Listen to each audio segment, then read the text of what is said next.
Most people who've thought seriously about preparedness have a water plan, and most of those plans have the same quiet flaw built into them. Not obvious, not dramatic, just a ceiling nobody talks about until the ceiling arrives. There's a particular confidence that shows up in preparedness communities around water. You see it in forums, in checklists, in the way people describe their setups. Gallons stored, filtration system purchased, rain barrel on order. The tone is settled, resolved. Water is the box that's already been checked. And honestly, that confidence makes sense. Water is the first thing every preparedness resource covers. It's item 1 on every list. 3 days minimum, 2 weeks if you're serious, a gallon per person per day. The math is simple. The guidance is consistent. Most people who've spent any real time thinking about this have done at least some version of it. But somewhere along the way, I started noticing something uncomfortable about how that confidence was framed. Storing water and securing water are two fundamentally different things.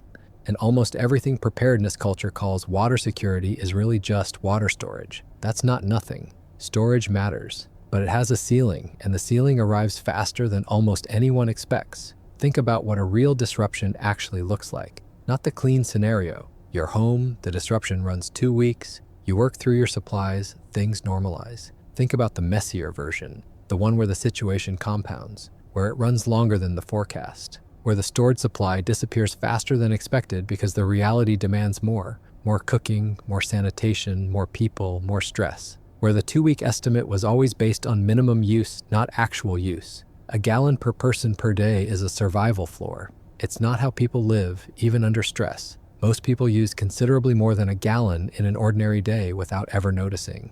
Cooking, rinsing, hygiene, pets, plants. When you start paying attention to where water actually goes, the math changes noticeably. And stored water, no matter how much of it you have, eventually ends. That's the nature of storage. It's a quantity, not a capability. What I kept coming back to was a question that almost never gets asked in preparedness discussions. What happens after the storage runs out? What's the actual plan for day 15, day 30, day 60? Most answers point back to the same category. Rain catchment, filtration, local sources, all useful, all real, and all dependent on conditions you don't control. Rain catchment sounds elegant in theory, but rain doesn't follow crisis timelines. And here's the part I genuinely hadn't considered before looking into this more carefully. The regions that tend to face water infrastructure stress most often are frequently the same regions where rainfall is least reliable. The Southwest, parts of the Midwest, communities downstream from overtaxed river systems. You can build an excellent rain catchment setup and go 3 months without meaningful precipitation. There's also a regulatory layer most people don't anticipate. I was surprised by this when I first came across it.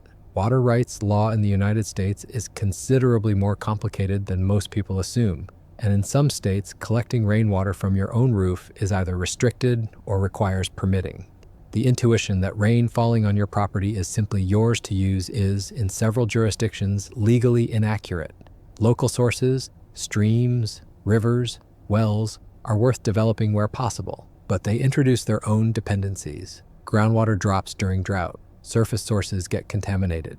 A well that worked reliably for 20 years can change. Each of these options is real. The problem is that each one still depends on something outside your control. And that's when I started to see the pattern underneath all of it.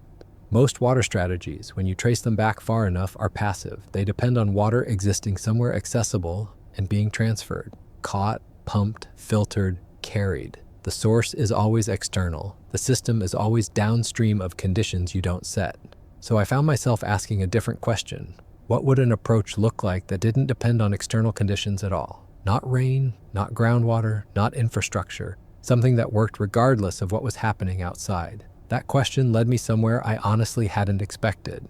The air contains water. Depending on humidity, it contains significant amounts of it. This isn't a fringe idea. It's basic atmospheric physics. What varies is how much water is present and whether it can be practically extracted.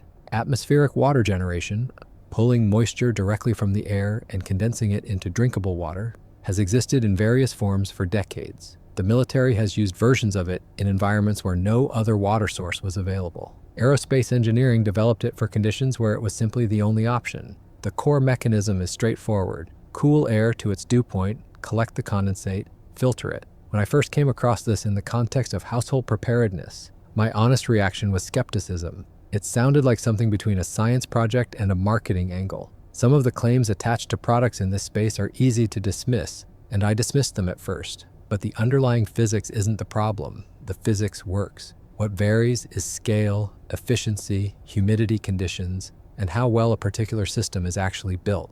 The more interesting realization wasn't really about the technology itself, it was about what category of solution it represents. Atmospheric generation is not storage, it's not catchment, it's not infrastructure dependent. It doesn't have a ceiling in the same way a tank does. As long as there's humid air, which describes most places, most of the time, the system keeps producing. Not unlimited amounts, not in every climate, but in conditions where other approaches fail, it continues running. That distinction is easy to underestimate. The mental model most people carry into preparedness is about accumulation. Build up enough supply to outlast the disruption. The implicit assumption is that the crisis ends before the reserves do. Generation changes the model entirely. You're not trying to outlast anything, you're creating a continuous input. The question stops being how much do I have and becomes how much can I reliably produce. That's a different kind of security, and it's one that almost no standard preparedness framework addresses. There are guides built around garage constructible designs that walk through how this can be assembled without serious engineering background. I came across several while looking into this. One called the Smart Water Box got consistent attention for being practically oriented rather than theoretical, focused on buildable, real-world application. I left information about it in the description for anyone who wants to look further. It has real limitations. Output depends on humidity, it performs better in some climates than others, and any system requires maintenance. It's not a replacement for everything else. It's better understood as the layer that covers the gap storage-only approaches leave exposed. What I keep coming back to is how often preparedness feels finished without actually being finished. The stored water feels like security. The rain barrel feels like a backup. The filtration system feels like a final layer. And none of that is wrong, it's just not complete. Each approach works until the conditions that make it work are no longer present. Real resilience isn't about having more of any single thing, it's about having systems that don't share the same failure conditions. Rain catchment fails without rain, storage runs out, infrastructure fails. The question worth asking isn't whether your current approach works. It's what it depends on and what happens when that dependency breaks. The people who tend to fare best in prolonged disruptions aren't necessarily the ones with the most stored. They're the ones with multiple independent inputs, systems whose failure modes don't overlap. Here's what I think about differently now, and maybe you will too after watching this. Next time you look at a water storage setup, yours or someone else's, the first question isn't how much is there, it's what happens on the day after it runs out. Whether there's an answer to that question is the actual measure of whether the system is finished. Most aren't. And now that you've seen the distinction, you'll probably notice it everywhere. The description has the details on the guide, if you're curious.